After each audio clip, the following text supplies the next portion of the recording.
Good morning and welcome to today's webinar, which is going to look at how to build the business case for GIS in housing. So we're waiting for people to sign in, but while we're doing that, what I'll do is I'll just give you a bit of housekeeping before we begin. So the first thing is we will send you the recording of the webinar. So don't feel like you've got to frantically write notes on your piece of paper beside of you. You will get the webinar recording to kind of review at your own pleasure later down the line. There is a question panel down the right hand side of the go-to screen, so please feel free to ask any questions that you've got, and we'll go through these if we've got time at the end. And then there's also a exit survey, so that helps us. Your feedback kind of helps us continue with the webinars that we provide, and it's a good opportunity to make suggestions as well for future ones. So please feel free to fill them in as you leave the webinar today. And I suppose the final thing is that you are in listen only mode. So we can't see you, we can't hear you, but if you've got any questions, feel free to pass them down the right hand side. Okay. Today we are presenting. So my name is Ian Usher. I work in the business development management team here at CADCorp, and I work with our London property within our London property sector, and I look after our housing association users, helping them to make the most of their GIS and location data investments.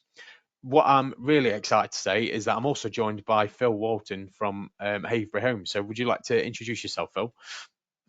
Hi everyone. I'm Phil Walton. My job title is ICT GIS specialist, and if that sounds vague and broad, well, that's GIS. Welcome to GIS. My job remit is vague and broad, and I embrace it, and that's what I love about GIS. And hopefully, I can get a few of you started on your own journeys today. Brilliant. Thank you very much, Phil. So what we do at this point is we turn our cameras off just to improve the bandwidth of the presentation, but we'll turn them back on for the questions and answers panel at the end.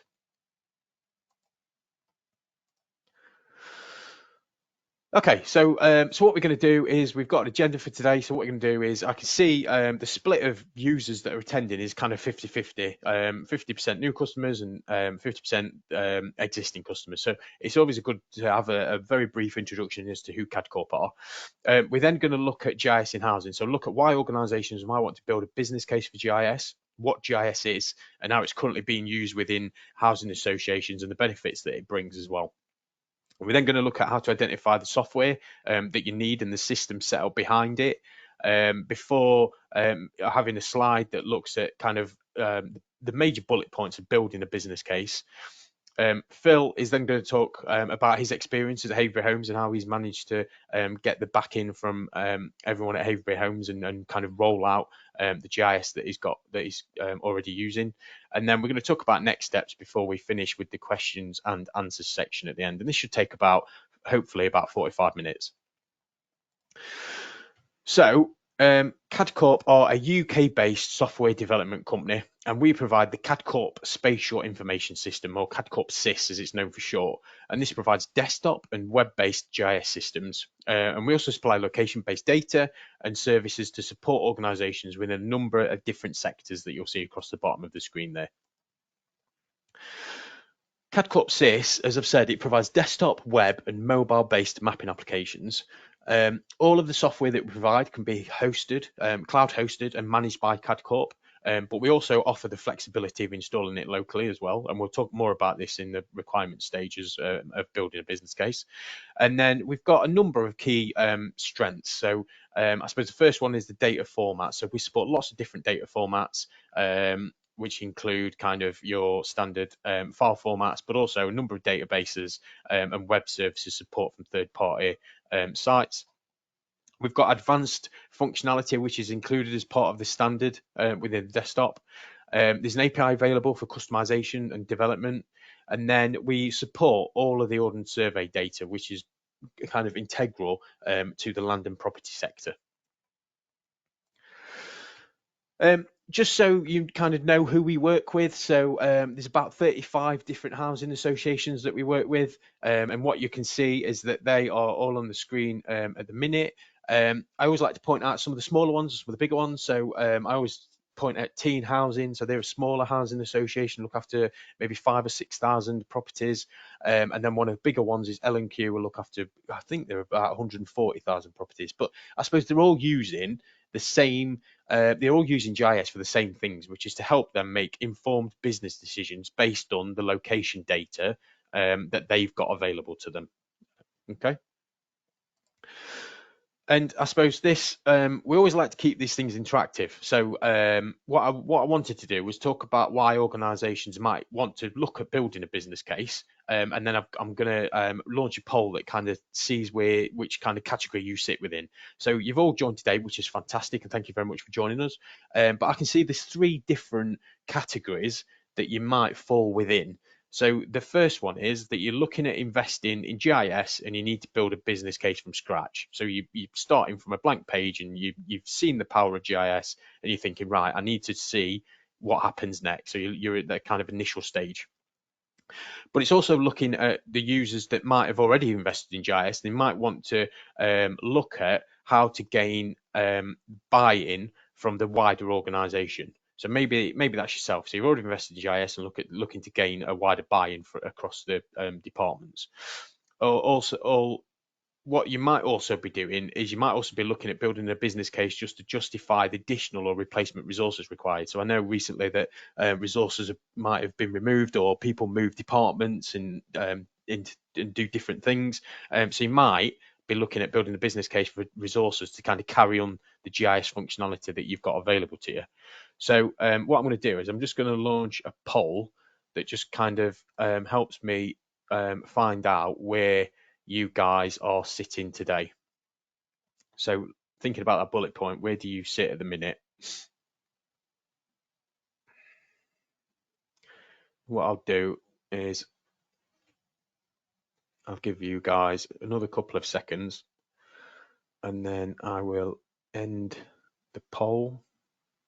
So another couple of seconds, I'll end the poll, which is great. And like I say, thank you very much for doing that. So I can see from the results that I get on my screen, I can see that it's about a third of those questions from everybody. So that's really good. So we've got a nice split of everybody looking to do different things, which is great. So what we can do is hopefully during the end of that presentation, you'll have a better scope of kind of how to put a business case together based on the setup that you've got. Okay.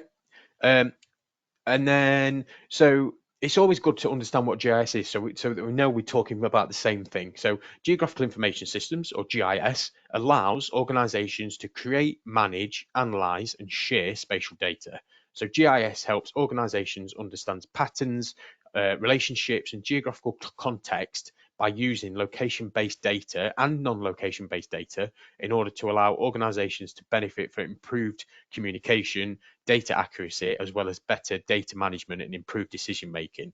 So I always think of it as the acetates that you used to get at school. So maybe you've got, in this image, for example, you've got 4 different acetates. Each acetate is represented by your flood zones or your land registry data or your property points. And you're using that over a base map to kind of identify patterns in the data that you've got available to you. So again, just for us to kind of understand what phase you're at, I'm going to launch a question that asks how familiar you are with GIS.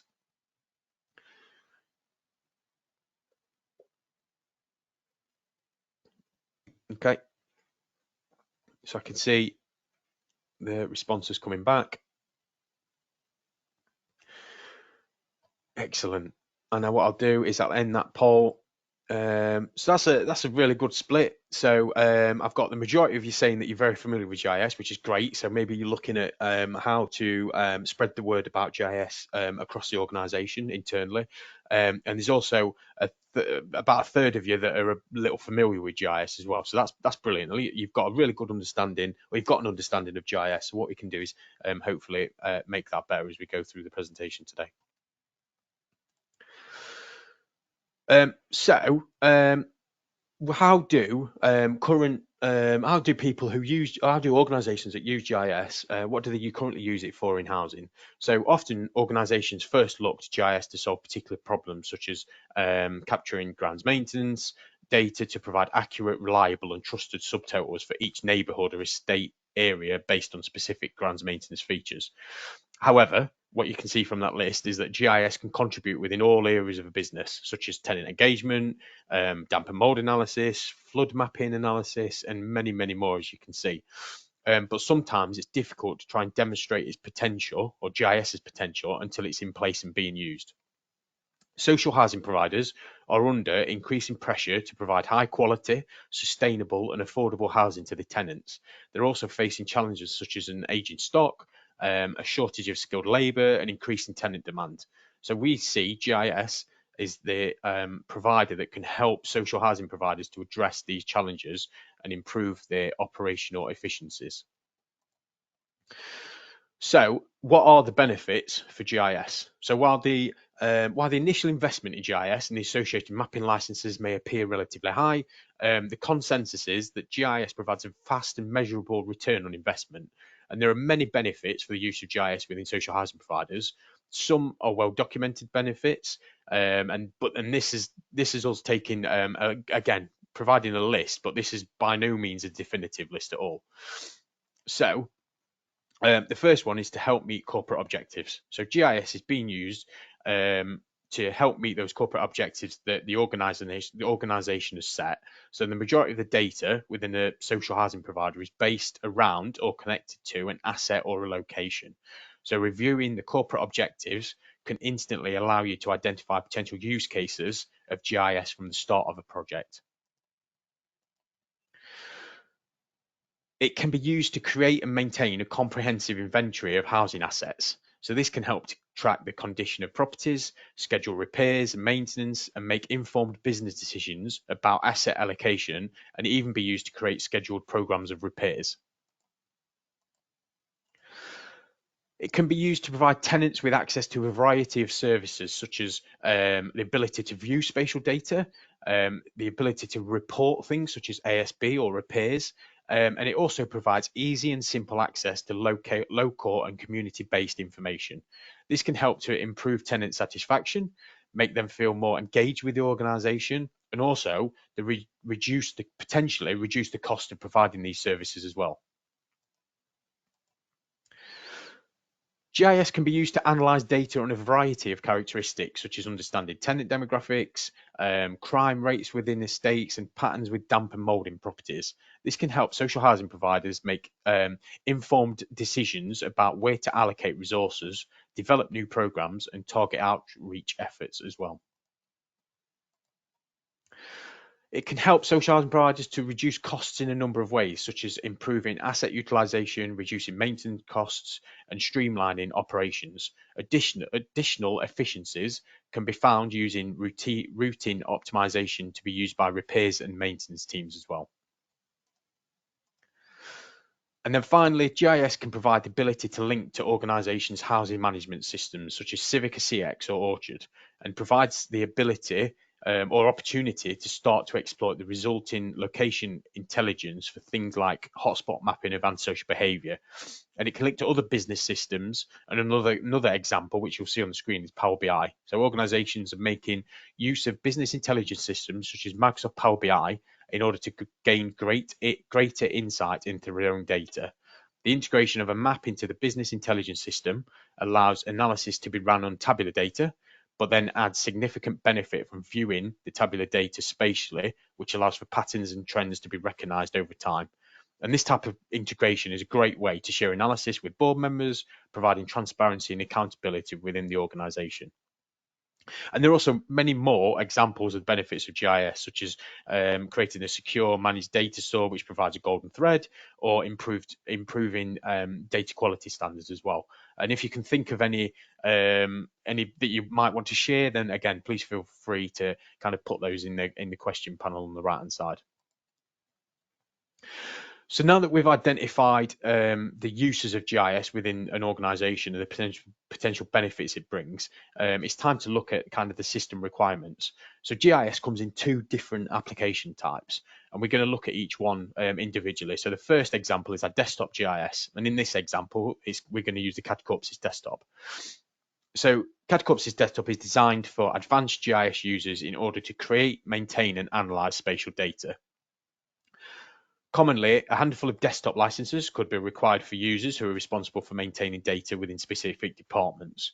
The desktop GIS allows you to bring lots of data sets together in order to understand the power of location better. It also provides the opportunity to link to your internal business systems in order to get live information so that the analysis and information that you're creating is being shared dynamically and it's up to date with the users that are looking at it. CAD Corps's desktop also provides free advanced query tools to help with analysis, such as identifying hotspot areas, optimizing routes, viewing data over time, and also clustering of information as well. And the desktop software is also used as a preparation tool for projects to be shared across the web map application. The second example is web mapping. And in this example, we're going to use the CAD Corpsys web map application. So CAD Corpsys web map is designed for simple users who want to view and query location data easily and the analysis that has been created with a desktop through a web browser. A simple and intuitive interface allows users to easily navigate the application and find the areas of interest that best suit their requirements. Web mapping can be used across the organization, providing multiple different maps to multiple different users, all configured with appropriate permissions to ensure that users only see the location data that is relevant to them.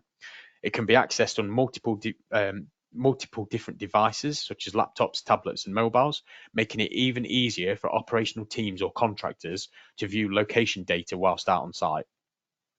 Additional add-ins support further functionality provided to end users, such as the ability to report overgrown trees, editing data easily through the web browser, and querying lots of data sets at the same time. The next requirement to understand is where you would like the GIS infrastructure to sit. So CAD Corp, as I said at the start, CAD Corp can provide flexibility with the setup. So traditionally, and this is pre-COVID, the architecture would generally sit on site. The organization would have resources who are responsible for the setup and maintenance of the system architecture, as well as the GIS system. And as part of all GIS projects, the initial setup and configuration is managed by CAD Corp technical engineers so that the organization can hit the ground running. As with any software, new technologies increase capabilities over time, and measures should be in place to keep pace with these enhancements to help you make the most of your GIS investment. An on-site installation can sometimes fall behind as other projects take priority, meaning that users are missing out on the latest functionality. And because of this, organizations are now favoring the cloud because it allows adoption and growth of GIS without the investment and complication of system setup and maintenance by the organization. So just a couple of slides on kind of the business benefits in regards to kind of the cloud setup. So the first one is scalability and flexibility. So that's in terms of storage and computing resources. So organizations are starting to deal with large volumes of geospatial data that require substantial storage capacity and processing power. GIS in the cloud can easily accommodate increasing data storage needs and provides the option to scale up or down resources based on demand. This scalability eliminates the need for significant infrastructure investments and allows organizations to efficiently manage their GIS software. Cloud GIS software allows authorized users to access location data and tools from anywhere with an internet browser. This accessibility promotes collaboration among different departments, agencies, and stakeholders, facilitating data sharing and improving decision-making processes easily. Cloud-based solutions eliminate the need for local hardware infrastructure, such as servers and storage devices, which can be expensive to purchase, maintain, and upgrade. And it also helps when the GIS software is in the cloud, allows organizations to benefit from the provider's expertise and industry standard security practices. So cloud platforms typically have lots of data security options and disaster recovery mechanisms to ensure the security and integrity of the geospatial data. CAD Corp regularly release new upgrades for web map and desktop. So when hosted in the cloud, CAD Corp complete these upgrades automatically, freeing up IT staff's time for your organization and the resources that would normally go into upgrading and maintaining those products. And then when hosted in a cloud environment, you should have constant access to technical support in order to make the transition as simple as possible. And at CAD Corp, we've got unlimited access to our support team with any issues that you may have during or after the project has started. So by now, hopefully, you've seen the benefits of GIS, you've understood the different options you have in regards to the types of GIS available, and you have information on the type of setup that you might require as well. So the next step is to build the business case. So in the early stages, I think it's really important to get buy-in from key stakeholders to ensure their support throughout the life cycle of the GIS project. The key stakeholders could sit in the housing management, finance, maintenance, or tenant team, but they're usually easily identified as users who are aware of the benefits of GIS and would like their respective teams to start using the application as soon as possible. Having key stakeholders aware of the benefits of GIS can help with the wider adoption across the organisation later down the line as well. Defining specific goals and objectives, such as aligning the use of GIS with existing corporate and digital strategies within the organisation, is really important. So examples include using spatial data to improve internal decision-making processes, or using GIS to enable and promote self-service for residents, and using GIS for analysing location data to ensure stock are sustainable and upgrade programs are efficient. There are loads more examples that I can think of, and we'll be more than happy to share at a later stage. You've got to propose, I'd always propose a phased approach to GIS adoption. So starting with smaller, high impact projects and gradually scaling up based on success. So I always advise a phased approach in terms of the projects you decide to run with, but also the functionality. Simply viewing stock on a map alongside the grounds maintenance data can go a long way to get a department signed up, but also get other awareness raised, and then later down the line, your organization can concentrate on expanding to other departments and supplying additional functionality required. It can be difficult to quantify the benefits of GIS, but when you estimate potential cost savings alongside improved tenant satisfaction and increased operational efficiency through the use of GIS, I think the benefits kind of speak for themselves. It's important to share successful examples of how other social housing providers have benefited from GIS. So CADCorp have loads of resources on its website that can demonstrate the kinds of GIS projects that happen within organisations, and there are plenty more when you search through Google or Bing to find out what you need. And then again, in the early stages, anticipate and address concerns about upfront costs, data security, and staff training. This is something that CADCorp can help with and make easier with a meeting before any project starts. So these kind of meetings make it easier for all parties to understand what's required at an early stage before a project starts, making it easier for organisations to move forward as the project gets into kind of its go live mode as well. Okay, so what I'm going to do now is I'm going to pass it over to Phil, who is going to provide an insight into how to engage with key stakeholders within an organisation and how he had to build the business case internally at Havebury Housing. So I'm going to make Phil the presenter, and then Phil will be able to share his screen. And then I'll give him go. Excellent. Great, we can see your screen, Phil. Thank you. And you can hear me fine. Fine, absolutely fine. Fantastic.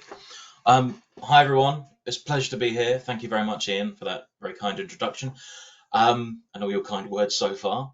When I first joined Havebury, they didn't have any GIS to speak of. There was some really archaic software, but best not talked about, frankly. The whole process of building a business case from scratch took somewhere, depending on your definition, between 3 and 2 years. So I don't have time to cover absolutely everything that was done in that in these scant 15 minutes. So this is going to be a real warp speed summary of a good guide, hopefully providing you with some really good signposts for going on your own journey. There are 2 things I really want you to bear in mind here, and Ian's touched on them already. And the first of that is that GIS holds a lot of parallels to very early computing. In the 1970s, it was very hard for the average business to appreciate the universality of computing. But these days, if we think of an uncomputerized industry, we tend to think of something that's quite medieval, like some blacksmithing or kind of carpentry or something like that. Um, the second thing I want you to bear in mind is that GIS works because visuality is how our brains work. We evolved to run away from lions and tigers and not from spreadsheets, despite the evolutionary disadvantages that we now find ourselves in today. So, how did we make the business case for GIS at Havebury? Okay. Well, first of all, let's make a quick introduction to myself. I joined Havebury as a GIS specialist, but I arrived at GIS entirely by accident, much like Arnold Schwarzenegger in Kindergarten Cop, or Whoopi Goldberg in Sister Act, or Tom Hanks in Big. We found ourselves in a situation where we had skills that we could apply to GIS, because GIS is that universal aspect, universal tool with which you can accomplish a heck of a lot. And sometimes you can find yourself in these strange situations, and sometimes you find it's a really, really successful place to be. I don't specialize in anything, it feels like sometimes. GIS is intersectional, and I try to be as well. What do I mean by intersectional? So let's do a quick Venn diagram. So when I joined Havebury, what they wanted was maps of their grounds data. Much of that mapping data was grounds maintenance data. So there's a lot of crossover there. And the reason they wanted grounds maintenance data mapping in some way digitally was so they could feed into their service charges and make that make sense, have some kind of auditable trail there. But then strange things started to happen. So once I got that nailed down as a system, I got contacted by other teams, such as the home ownership team, who said, hey, someone wants to buy one of our houses. We're doing the conveyancing data for it. Can you give us the service charge information? And, I could. What's more is that I asked them for some, an example of what they would be supplying to the solicitors and so on and so forth. And when they sent me a copy, I thought to myself, hey, I can make something that looks better than that. I've been doing this for a few years now. And I gave it to them and said, hey, would you like me to do this for you in future? And that happened a few times with a few different teams, after which it became really difficult to ignore the IT side of things. That's linking to our other databases, looking at some of the infrastructure that was being used, where we were storing our files, where we were accessing things from, how people were getting to that information. From there, we started to look at more and more external data. So we were getting data from other sources to enrich our own information. It's important to build your own information, but there's a heck of a lot out there as well, so why not make use of it? All of that is all about customer service, and I ended up doing more and more analyses about customer services, satisfaction surveys, fly tip analysis, all that. It's all about making a product for your residents and for your tenants. And where I'm at now, the last aspect of the Venn diagram is web maps. Finally, I'm at the stage where I can share some of this geospatial information with people. And of course, where does GIS sit in this Venn diagram? Of course, you've already guessed, it sits right at the center. I don't belong to any single one of those previous circles. I'm in the middle, and that's why I tend to advocate for other teams. So one team will come to me and say, hey, can we do this? And I'm a natural bridge between myself and other departments. So I will look at plans from a developer. I'll do the GIS data for that. I'll look at the preliminary service charge estimates, which will feed into shared ownership conveyance boundaries, which will feed into the fencing team, which so on and so on and so on. Touches a little bit of everything. If there's a lesson here, a moral, it's to not feel like you can't do this. You absolutely can. Some of the best GIS I've seen over the years is from people who don't consider themselves GIS professionals, which is equal parts frustrating and humbling, depending on how you want to look at it. So where do you get started? Free software can accomplish a lot.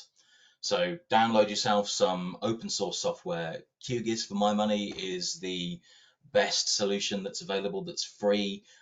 It's great for use on your own desktop. Additionally, as I touched on before, free data is everywhere.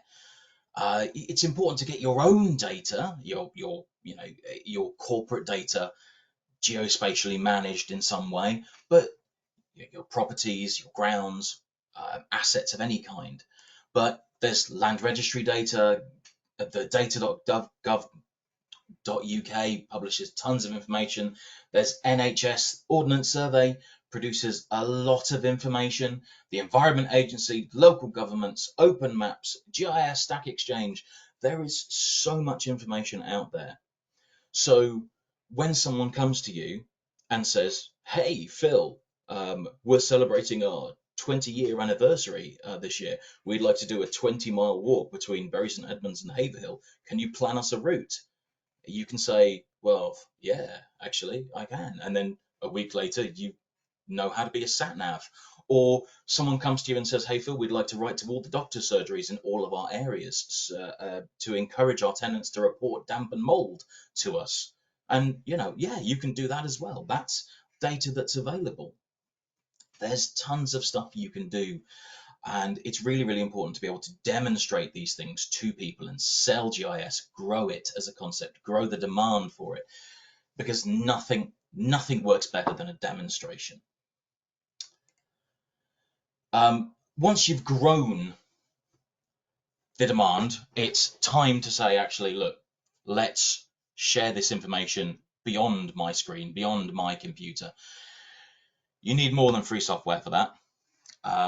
And that's where your project sponsor comes on board. Right? You need to get yourself a sponsor and talk to them about how GIS should work for your organization, where it will fit in, who it will benefit, who your best options are for volunteers to test these things, and also identify aspects that it might be roadblocks for you. So they might be problematic processes or departments or even individual people who might prove problematic, and they can help you guide you through that. It's important to identify all of your stakeholders, all of your use cases, and what your prototype goals and your expectations are. That's expectations for yourself and for others who are helping you. Key questions are, who will be the users of this data and what do they need? What new processes will need to be created and what existing processes will be streamlined, and what will be created out of it. What are your technical limitations? Do you host your own data or put it in the cloud? Yeah, really, really good question. Who needs to edit the data? Are you going to have a team of GIS people? Are you going to have, yourself and then a few other people part-time to editing the data a little bit? Do you trust those people? What sort of mobile interface do you need? Do you need it on a mobile interface? What hardware do you have? In terms of your desktop and your mobile hardware, and how do you need all of your GIS data to interact with your own systems? Are you getting live updates, backup updates? All of these things need consideration. It's way too early for a cost-benefit analysis, which is actually quite hard by and large anyway, but GIS has such a wide remit, as we've touched on a few times already now, that what you can do is give a kind of broad cost-saving analysis. So you can say, actually, look, here's some software that we use, and with a bit of work, GIS can do this, and it can do that, and it can do this, and it can do that. And you can get a kind of feel for how much money you spend or could be spent on individual applications that can, with a little work perhaps, be replicated inside GIS. My big hint here is diagrams, diagrams, diagrams. Again, because we work visually, that's what human beings do. Explaining how this massive jigsaw will fit together is best done by demonstration rather than by a wall of text. And this is your opportunity to wrap your head around everything that needs doing. So once that's out of the way, you start your project proper. Okay, so you need to make a very detailed business case. Why does your organization need GIS? What are your options, technical and organizational? What are the expected benefits? What are the risks? What will it cost now? What will it cost in the future? So you've got your setup costs of varying kinds. You've got future costs, running costs. How are you going to evaluate value for money? That's a really key question. And again, as we've touched on, it's a very, very difficult one to judge. And you can look at it in terms of saved time, saved money on other applications. You can look at it in terms of having all your eggs, or singing from the same hymn sheet, as it were. And what if your plans or needs suddenly change? What's the flexibility in your plan? It can be really, really helpful to think about your goals as products. So think about your queryable database. You want that queryable database, whether you're hosting it yourself or you want it in a cloud somewhere. Desktop viewing, you want a desktop viewer. Do you want mobile data viewing? What platform are you going to use this on? What systems do you use? What database platform are you using? How are you going to link to any open APIs that you need? What about user profiles? So, some people in the organization are going to want to see some data and other people are going to want to see others. Do you just stick everything all in one big application, or do you want to separate things out so different people can see different information in different combinations? Transform data. How are you going to link it to your other systems? How are you going to set up those data linkages if there are any hierarchies involved? And last but not least, what cultural change is going to be necessary? That's a big stumbling block. The old IT phrase that the fault is the interface between the keyboard and the chair does hold true, and that's something you want to give a lot of thought to. Talking about people, although hopefully people with noses, unlike my clip art here, you're going to be working with and for other people. Who is your team? So what about your database support, systems integration? Who's going to be cleaning and setting up all of your GIS data? Who are your profile testers, mobile testers? Who's working for you in the procurement team? Who's going to promote it, this product, once you've got it all in place? All of these people are your stakeholders, and how you communicate with them is really, really important. So some of them might want monthly updates. Your executive team will want reports quite regularly, whereas some people might say, yeah, I'm happy to do this testing, and then as long as you get this thing in place, I don't want to hear from you again, Phil, because I've got busy things on my plate. What are your risks? Low stakeholder engagement. What if people don't get back to you? What if you ask for opinions and you get nothing back at all? People are busy. You're not going to be everyone's priority. Lack of PM management. That was a big concern for me. Was I going to have time to do all of this? Thinking back, yes, I had time. Did I have the sanity? Perhaps not. What about new infrastructure and lack of experience? We didn't have any experience with GIS, not really. So that's been a massive learning curve, and I had to get other people on board and make sure they were happy to do that. Managing your expectations. So just because you're just because you've got a GIS system in place doesn't mean people are going to magically know where every single footpath on every single property is, or how big the lawn is. But people don't know that initially. So you've got to be able to set people's expectations. Just because you've got the infrastructure in place doesn't necessarily mean that you've got the function or the data. And you've also got to prioritize projects.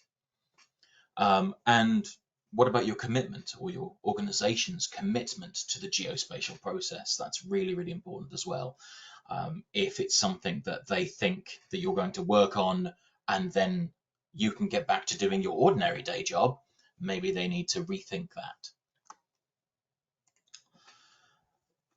Finally, your project plan. You do a description, phase, step-by-step guide. Again, that comes back to what Ian was saying earlier. Just take these things one step at a time. Start with your grounds maintenance, then maybe look at your development team, then so on and so on and so on. Whatever makes sense for you, however that journey works, just phase it. Don't bite off more than you can chew. Are there any prerequisites or dependencies? Do you need anything in place? Are there any assumptions you're making? You assume that something's going to work. You've been told, you haven't tested it. These things are important to consider. What are the tolerances of the project? So at what point does it get too expensive? At what point does it get too complicated? And what do you do when those things happen? Talk to your project sponsor. That's what they're there for. Key milestones. Please set milestones for yourself, little mini milestones, so you can have mini celebrations along the way. Otherwise, you will simply drive yourself into an early grave. My big hints here are lots of happy SVGs, because when you're doing your presentations to people, people love to see themselves with smiley faces, cartoon versions of themselves. Lots more diagrams and details. When I was making this presentation, I looked over my Word documents and just using the calculator in Windows, totted up the number of words, the word count, and it was over 15,000 words. So that's not counting PDFs, PowerPoint presentations, or any the Visio files or anything else that I made. Just that. So you cannot be too detailed. Now, I did all of this. It took me a long time, and then we eventually, obviously, it's why I'm here, we chose CAD Corp. So I'd like to talk a little bit about some of the post-project realizations, some of the victories, some of the tick boxes we managed to check off on our journey. The first of these is, it goes back to what Ian was saying about hosting things, hosting your data on site or in the cloud. Our cybersecurity team are extremely paranoid, and we needed to host our information in our own servers.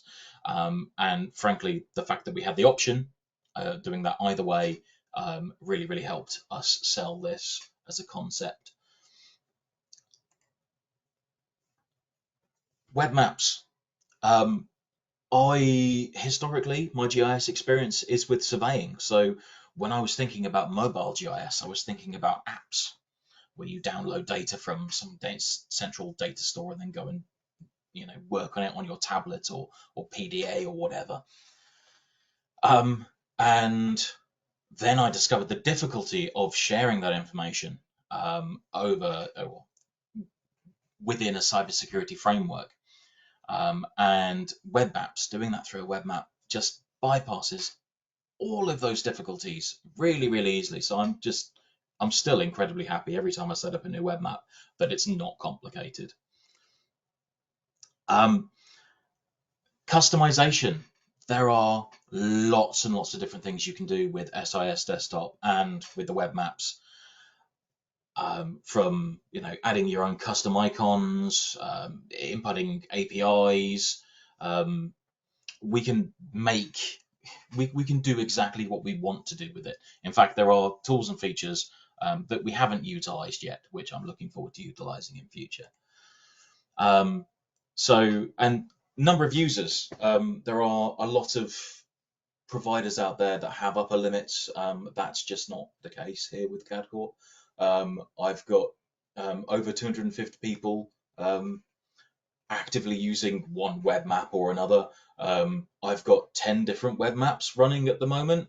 and I've got 5 more that I'm in planning and negotiations with people at various stages to implement those. So yeah, that's a really, really important thing as well. That is the end of my presentation. I realised that was a lot to throw at everybody. If anyone has any questions at any point, obviously I'm happy to answer questions now. But if you think of something in a week, a month, a year, whatever, email Ian and get him to pass on your details to me, and I will happily get in touch with you and just answer your question or give you a helping hand. There's nothing that pleases me more than helping people along on the GIS journey, because I've had so much fun on it. I don't see why others shouldn't as well. I thank you, Ian. Brilliant. Cheers, Phil. That's a really good insight into kind of what you went through. And I saw, it's the first time I've ever seen it, but I saw little clappy hand emojis come up as you finished. So I think users of people online have really appreciated that feedback. So thank you very much for that, Phil. Very, very welcome. So just to kind of summarise, I think both myself and Phil have said I'm trying to define this in 3 main points. So the first thing is identify your goals. So Phil kind of summarised this quite nicely in his slides. So why are you looking at GIS? Is this a specific department, or are you looking at aligning GIS with existing strategic priorities? What do you want to get out of it? Is it to share information with tenants and internal colleagues, or to create grounds maintenance maps accurately? A clear strategy for goal setting then feeds into kind of your requirements. So next is your requirements, whether you're going to choose a desktop GIS to be used for capturing data and creating analysis, or want a web mapping product to share information across the organization. Think about your organization having the capability to install and run the system themselves, or do you want to pass that onto the supplier? So having them have the knowledge of building the architecture and what kind of relating the products to the requirements that you've got. And then finally, identify and get the buy-in from key stakeholders at an early stage is really important. There are users that are going to be important throughout the life cycle of the GIS project, making suggestions now and in the future for how GIS should be used across the organisation. They're going to be the ones that are driving it forward, making sure that there's a word that is talked about throughout the organisation as well. So I suppose the next step, so I think I mentioned it in my presentation, there's lots of resources available online at cadcorp.com to help build the business case for GIS, and this includes kind of press releases and case studies that provide lots of information as to why an organisation might choose the route that they did. CADcorp can advise on what to include in your business case. So we can arrange a Teams meeting to go through requirements and advise on what we think is the best course of action based on those requirements that you've got. So listening to requirements, we might also think of a number of things that you might not have considered. So it's worth setting up a meeting to talk more about it. And then finally, based on those requirements, we'd be more than happy to provide proposals so that you can go forward to your stakeholders or your key users and kind of put those proposals forward for them for the investment in the GIS project that you've got in mind. So that brings us nicely to the questions point. So we've overrun a little bit, but there's a couple of questions that have come through which are quite easy to answer. So I'm gonna just go through them. So I did say I'd switch my screen back on. So if I can work out that quick. So I suppose the first question was for you, Phil. So it says, well, I suppose it says you've looked like you've recently moved to CADcorp. Would you like to tell us more about the implementation side of things? Yeah, I mean, it's been a heck of a journey. I spent a couple of years building geospatial data and being able to, first of all, being able to share it with other people instead of hoarding it like some dragon in a cave has been immensely rewarding. And in terms of the role CADcorp's played in that, I say this is the first time I have ever been on this specific journey in this specific instance. It's Havebury's first foray into GIS proper. CAD Corp's really been there to support us along every step of that journey, and I've been really, really grateful for that from those very early stages when you came to visit our offices. Yeah. And at that point, I knew that the web maps would work. You knew that the web maps would work. We both knew that each other knew that the web maps would work, but it was about reassuring and maybe doing some hand holding for other people that was really, really there. Training has been excellent. I mean, you're never going to cover everything that SIS Desktop and the web maps can do in just 2 training sessions. But the point is, you get a really good grounding in what's possible. And yeah, whenever there's been some sort of kind of IT query or a problem with the Azure user configurations, the response team have always been getting back to us really, really quickly. So yeah, it's felt very, very supported, as well as quite exciting. So yeah, thanks for that. Excellent. That's good to hear. That's good to hear. I'm gonna. There's one other question.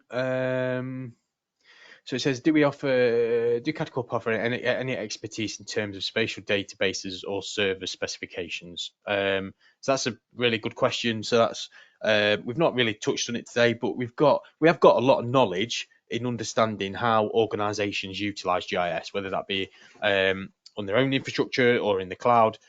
So I suppose the the best thing to do is probably have a conversation around what exactly you're after, and then we can take that offline and talk about it in more detail. So that's Matt. So if Matt wants to get in touch with me, I've got your details as well. I'll get back to you and we can talk about the kind of requirements that you've got set up. Okay. You also use the Postgres SQL databases, don't you? Which are, Yes. yeah.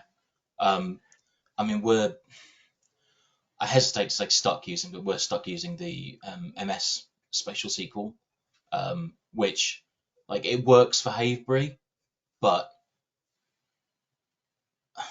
sometimes I wish we had some of the Postgres Yeah. tools. Yeah.